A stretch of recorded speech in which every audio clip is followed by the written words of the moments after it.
أعوذ بالله من الشيطان الرجيم بسم الله الرحمن الرحيم وَلَقَدْ بَوَّأْنَا بني إسرائيل مبوأ صدق ورزقناهم من الطيبات فما اختلفوا حتى جاءهم العلم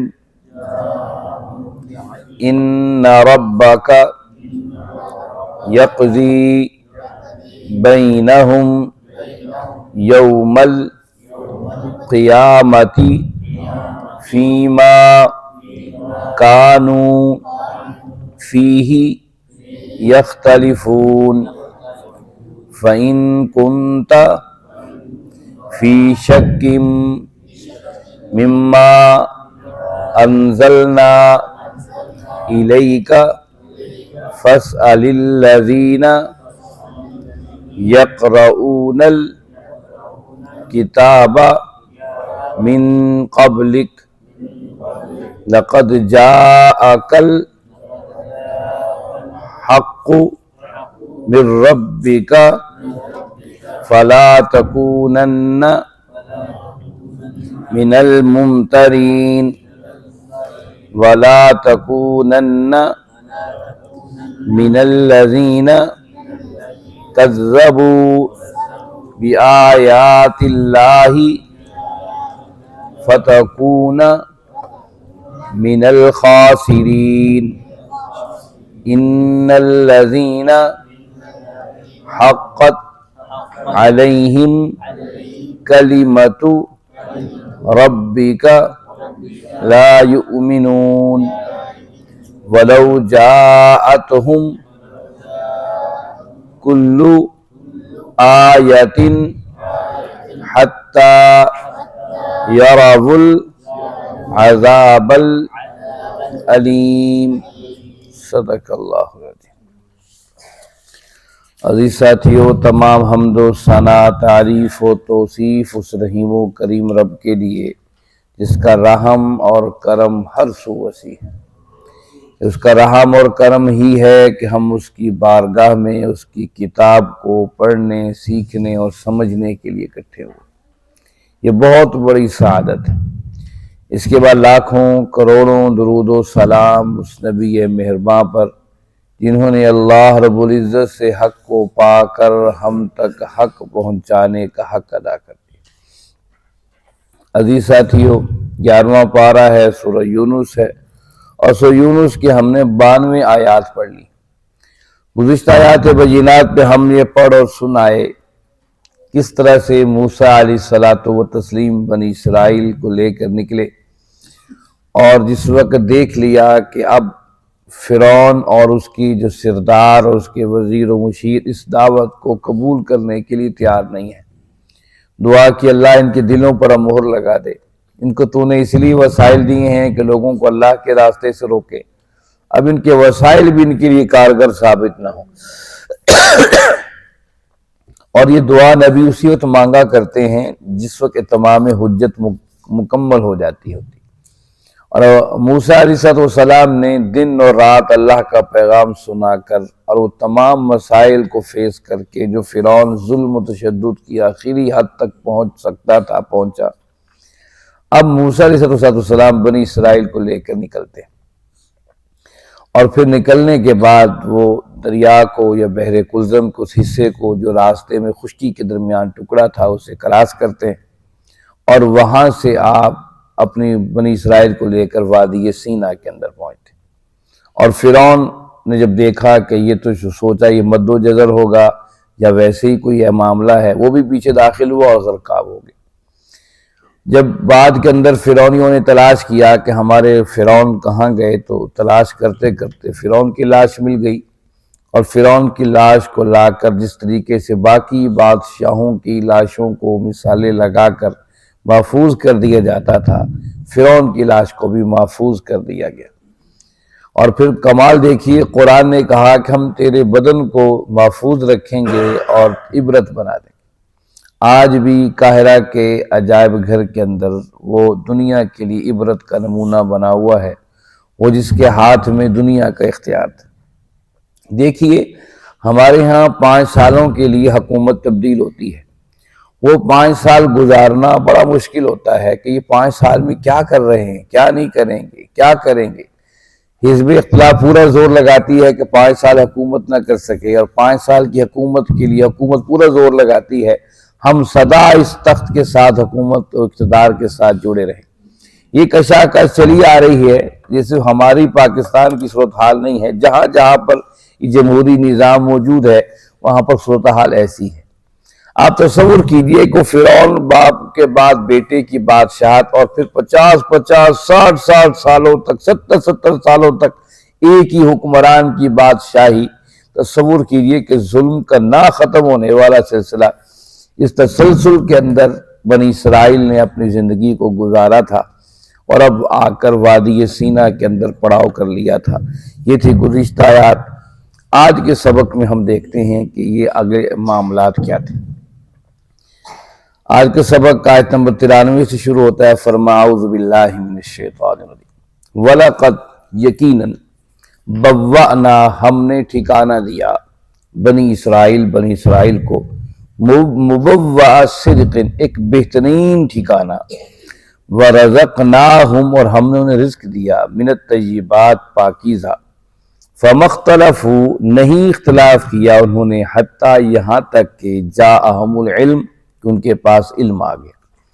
ان ربک بے شک رب یقضی فیصلہ کر دے گا بینہم ان کے درمیان یوم القیامہ قیامت والے دن، فیما جس بارے میں کانو ہیں فیہی اس میں یختلفون اختلاف کر رہے۔ یہ دیکھیے بنی اسرائیل کو 100 سال کی غلامی سے بنی اسرائیل نکل کر اب وادی سینا میں آ پہنچی ہے۔ اللہ فرما رہے ہیں کہ مبوّع صدقاً ہم نے پھر بنی اسرائیل کو بہترین ٹھکانہ عطا کیا۔ وہ بہترین ٹھکانہ کیا تھا؟ وہ بہترین ٹھکانہ سرزمین فلسطین تھی۔ یہی وہ سرزمین تھی جہاں حضرت ابراہیم علیہ السلام، حضرت اسحاق اور حضرت یعقوب، ان کی زندگی کی جد و جہد ہر سمت پھیلی ہوئی تھی۔ یہی وہ سرزمین تھی جہاں پر آج بھی انبیاء کی ارواح کی خوشبو بستی ہے۔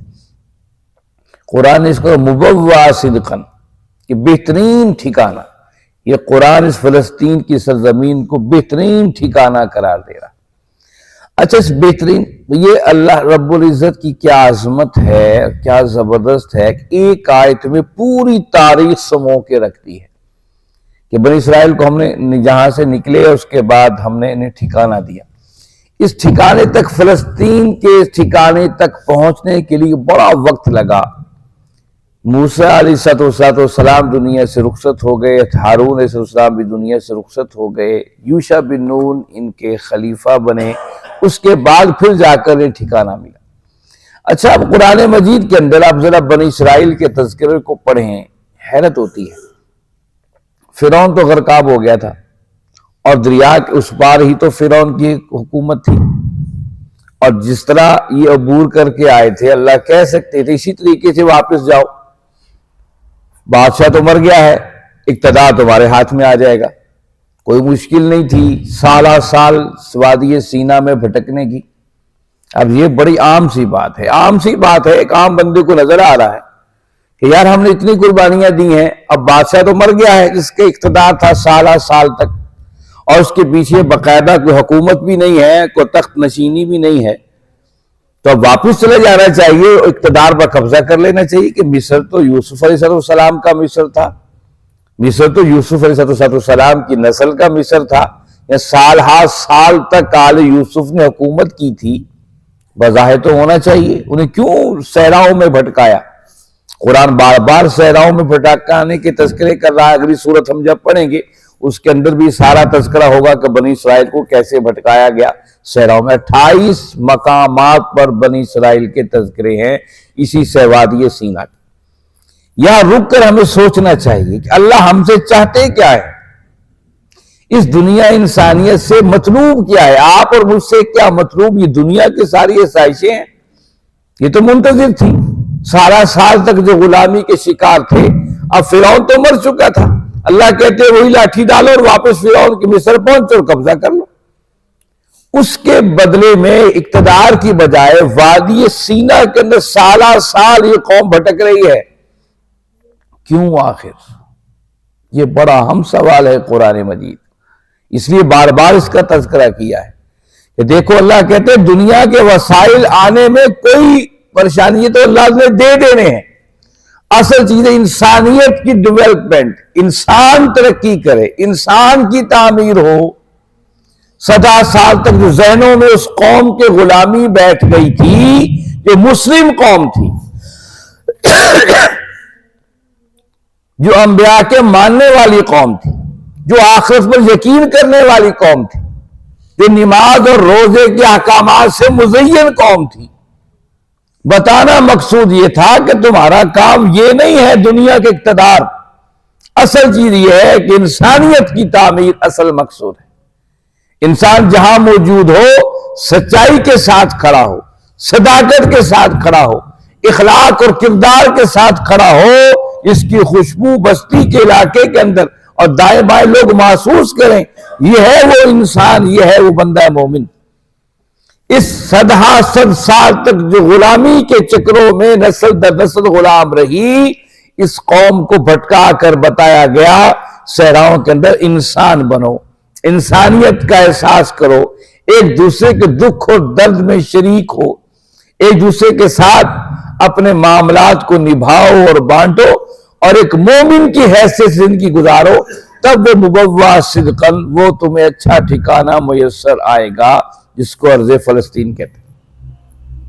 اچھا وہاں سے تو نکل آئے، لاٹھی ماری دریا سے باہر آ گئے، اب چاہتے یہ تھے کہ ارض مقدس، یہ ان کے ذہن میں تھا کہ ارض مقدس ہماری جگہ ٹھکانہ ہے، ہمارے آباء و اجداد ابراہیم علیہ الصلوۃ والتسلیم کا ٹھکانہ ہے، اسحاق اور یعقوب کا ٹھکانہ ہے، ہمیں چاہیے تو وہی سرزمین۔ یہ تصور غلامی کے اندر بھی رہا تھا، تصور تھا۔ اب جب غلامی سے باہر نکلے تو وہ دل کی شدت تھی، احساس تھا کہ ہمارا ٹھکانہ تو آباء و اجداد کا وہی ہے۔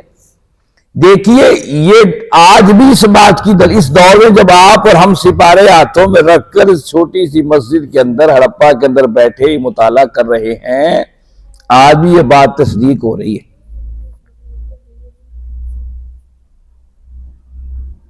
آج بھی اس بات کی تصدیق ہو رہی ہے کہ اسرائیل اس کو آج بھی نہیں بھولے ہیں۔ یہ یہودی بنی اسرائیلی کیوں ضرورت تھی؟ یورپ مغرب کو کوئی اور ملک منتخب کر لیتے جہاں اپنی حکومت ریاست قائم کرتے، یہ کیا ان کے دماغ میں سودا سمایا کہ پوری دنیا یہودیت سے لوگ اکٹھے ہو کر اسی سرزمین کو آ کر اپنا ٹھکانہ بنایا اسرائیل کو، اور یہیں پر بیٹھ کر فلسطین کے خلاف یہ ایکشن لے رہے ہیں، اور پوری دنیا کے طاغوت امریکہ کو اپنی مٹھی میں بند کر رکھا۔ یہ کیا ہے کہ آج بھی وہ سرز مقدس کو نہیں بھولے ہیں۔ بھولے تو آپ اور ہم اپنے سبق کو بھول گئے، جو مدینہ کے سرزمین میں محمد کریم صلی اللہ علیہ وسلم نے سبق دیا تھا، اس سبق کو ہم بازار میں بھول گئے، اپنے گھر میں بھول گئے، اپنی دکانداری اور تجارتوں میں بھول گئے، اپنی ملازمتوں اور کاروباروں میں بھول گئے۔ لیکن یہودی دنیا کے ٹیکنالوجی دونوں ہاتھوں میں رکھنے کے باوجود اس تابوت سکینہ کو نہیں بھولا ہے، اس ہیکل سلیمانی کو نہیں بھولا ہے۔ 90% پوری فلسطین کی سرزمین کو ملیہ میٹ کر دینے کے بعد بھی اپنے اس نظریے پر اٹل آج بھی قائم ہے۔ تصور کیجئے فرعون کے اس سالوں کی غلامی کے اندر یروشلم کو بھول سکتے تھے؟ نہیں بھول۔ اور پھر دیکھیے آپ کہتے ہیں موسیٰ علیہ السلام کو اللہ کہتے کہ لاٹھی اٹھاؤ یا کوئی اور سے اٹھاؤ، فلسطین کے دروازے پہنچو، تمہیں مل جائے گا اقتدار۔ نہیں، کہا تمہیں لڑ کر اس کو حاصل کرنا ہے۔ وہاں مال کا قوم آباد تھی، کسی اور قوم نے وہاں پر قبضہ کر رکھا تھا، کہا یہ تمہیں ارض مقدس لڑ کر لینا ہے۔ وہاں سے چھڑی کے ذریعے فرعون کے غلامی سے نکلوایا۔ یہاں بھی تو کوئی جادو کی چھڑی استعمال ہو سکتی تھی، کوئی اور طریقہ، کوئی اور راستہ، کوئی اور معجزہ، کوئی اور چیز ہو سکتی تھی۔ قطعاً ایسا نہیں کہا، کہا اب انسانی ڈیولپمنٹ، انسانیت تعمیر ہوگی وادی سینا کے صحراؤں کے اندر، پھر وہ قوم تیار ہوگی جو امانت اور دیانت اور شرافت و صداقت کی بنیادوں پر کھڑی ہو کر اللہ کے عزم و یقین و صبر و استقامت کے ساتھ اسی فلسطین کے خطے کو طاقت کے زور پہ حاصل کرے گی، تاکہ انہیں احساس ہو کہ قربانیاں کیا ہوا کرتی ہیں، اللہ کا نظام کیا ہوا کرتا ہے، اس کے لیے قربانیاں کیا مقصد حاصل کرتی ہیں۔ اس لیے یہاں اللہ نے مختصر فرمایا وَلَقَدْ بَوَّأْنَا، ہم نے ٹھکانہ دیا بنی اسرائیل کو مبوّع صدقاً، ایک بہترین اچھا ٹھکانہ، وَرَزَقْنَاهُم مِّنَ الطَّيِّبَاتِ، اور ہم نے انہیں پاکیزہ رزق دیا۔ کمال کی بات ہے، جب دو شہروں کا موازنہ کیجئے، جب قرآن نے مکہ کا تذکرہ کیا نا اپنی کتاب کے اندر، اللہ نے کہا وادی غیر ذی زرع، وہ مکہ جہاں پر ایک پتی بھی نہیں، ہری پتی بھی نہیں اگتی۔ جب اللہ نے اپنے شہر مکہ کا تذکرہ کیا نا، کہا وادی غیر ذی زرع، کہ جہاں زراعت کی ایک کھیتی بھی نہیں اگتی۔ اس سے جلی ہوئی کالی پہاڑیوں پر یہ مکہ آباد ہے۔ یہ تو لاووں کی پہاڑیاں تھی، یہاں پر کس زمانے میں آتش فشاں تھے یا کیا تھے، یہ ساری پہاڑی سیاہ ہے، مکہ ایک قطرہ بھی، ایک ذرہ بھی نہیں۔ لیکن ابراہیم علیہ السلام کی دعا کہ اللہ دنیا کا ہر رزق میرے شہر مکہ کے اندر ہونا چاہیے۔ آج دنیا کی ساری چیزیں جو پوری دنیا کے اندر کسی ملک کے اندر کوئی پھل پیدا ہوتا ہے، آج وہ مکہ کی سرزمین پہ میسر ہے۔ لیکن جب فلسطین کا تذکرہ کیا تو کہا وَرَزَقْنَاهُم مِّنَ الطَّيِّبَاتِ، ہم وہ شہر تمہیں دے رہے ہیں جہاں ہم نے پہلے ہی پاکیزہ رزق رکھ دیا۔ کمال دیکھیے، فلسطین اصل میں ہم لوگ بھلکر ہیں، بات بھول جاتے ہیں، ہمیں وہ بات بھول گئی کہ آج 7 اکتوبر ہے، اور 7 اکتوبر کے دن اس جد و جہد کا آغاز ہوا تھا فلسطین کا، اور آج 2 سال ہو گئے وہ بڑے استقامت کے ساتھ کھڑے ہیں۔ ہمارے بعض لوگ کہتے ہیں 7 اکتوبر کو کیا ضرورت پڑی تھی جو ہے حماس کو ان پر حملہ آور ہونے کی، اور خاموشی سے جی رہے تھے۔ یہ 2 سال کی جد و جہد نہیں، 70-75 سال کی جد و جہد ہے۔ اسرائیل نہ جینے دیتا تھا فلسطین کو، نہ مرنے دیتا تھا، روز صبح شام کبھی راکٹ، کبھی زمینی حملے، کبھی کچھ۔ یہ تو تنگ آمد بجنگ آمد کی بنیاد پر اٹھ کھڑے ہوئے اور لڑنے کے لیے ان کا یا ہم نے یا تم نے، ایک تو فیصلہ ہو، اٹھ کھڑے ہوئے۔ لیکن اس سے پہلے اگر آپ فلسطین کی تاریخ کا مطالعہ کریں، نیٹ ہر چیز موجود ہے کہ وہاں پر وہ پھولوں کی سرزمین ہے فلسطین، دنیا کا ہر پھول وہاں پر اگتا ہے۔ یہ حقیقت بات ہے، دنیا کا ہر پھول فلسطین کی سرزمین پہ اگتا ہے۔ دنیا کی ہر خوبصورتی اللہ نے فلسطین کے اندر رکھتی ہے، اور ہر قسم کی رزق کی بہتات وہاں کی زمینیں اس رزق کو اگاتی۔ اللہ نے اس وقت یہ بات کہی، فرمایا وَرَزَقْنَاهُم مِّنَ الطَّيِّبَاتِ، ہم نے پاکیزہ رزق انہیں دیا کہ فلسطین کی سرزمین میں اس وقت سے لے کر آج تک وہاں پر ہر چیز پاکیزہ اور خوبصورت اور لہلاتی فصلیں موجود ہیں۔ فَمَا اخْتَلَفُوا حَتَّىٰ جَاءَهُمُ الْعِلْمُ، جب انہیں اقتدار مل گیا، 100 سال تک یہ جو صحراؤں میں بھٹکتے رہے، جب انہیں یروشلم کا اقتدار مل گیا، فلسطین کا مل گیا، تو قرآن نے اگلی اسی آیت کے حصے میں فرمایا فَمَا اخْتَلَفُوا، انہوں نے اختلاف کی، حَتَّىٰ جَاءَهُمُ الْعِلْمُ۔ یہ بات یاد رکھیے، جب بھی مذاہب دین میں فرقے وجود میں آتے ہیں وہ کم علمی کی بنیاد پر نہیں آتے ہیں، یاد رکھیے۔ یہ قرآن نے بار بار اپنے قرآن میں، اللہ نے اپنے قرآن میں بات بتائی کہ ہمیشہ جب اختلاف پیدا ہوتا ہے علم کی وجہ سے ہوتا ہے۔ ایک بندہ کہتا ہے نہیں یہ علم کا نکتہ ہے، دوسرا علم کی نکات پیش کرتا ہے، اور علم کے نکات سے فرقے وجود میں آتے ہیں۔ آپ نہ سمجھیے یہ بریلوی دیوبندی یا حدیثی یہ شیعہ سنی ایسے بن گئے ہیں۔ آپ ذرا کسی مسلک کے بندے کے پاس ذہن کو فارغ کر کے کسی کے پاس بیٹھ جائیں، اس کے دلائل سن کے دیکھیں۔ ایسے اندھے بن کر یہ اپنے مسلکوں کے پرچار نہیں کر رہے ہیں، ہر ایک کے پاس اپنی گفتگو کا وزن موجود ہے، اور اسی وزن کی بنیاد پر تو فرقے وجود میں آتے ہیں۔ میں کہتا لاؤ جی مناظرہ کرو، لاؤ جی آؤ جی مناظرہ کرو، اور ایسے الٹے سیدھے باتیں کر کے مناظروں سے ویسے بھی کبھی کچھ حاصل نہیں ہوا ہے۔ اللہ نے کہا فَمَا اخْتَلَفُوا حَتَّىٰ جَاءَهُمُ الْعِلْمُ، ہمیشہ بنی اسرائیل کے اندر بھی اور جہاں جہاں پر بھی اختلاف ہوا علم آنے کے بعد، اور علم کی وجہ سے اختلاف پیدا ہوتے ہیں۔ اور فرمایا إِنَّ رَبَّكَ يَقْضِي بَيْنَهُمْ، تمہارا رب فیصلہ کر دے گا قیامت کے دن فِيمَا كَانُوا فِيهِ يَخْتَلِفُونَ، جس بارے میں یہ اختلاف کر رہے ہیں۔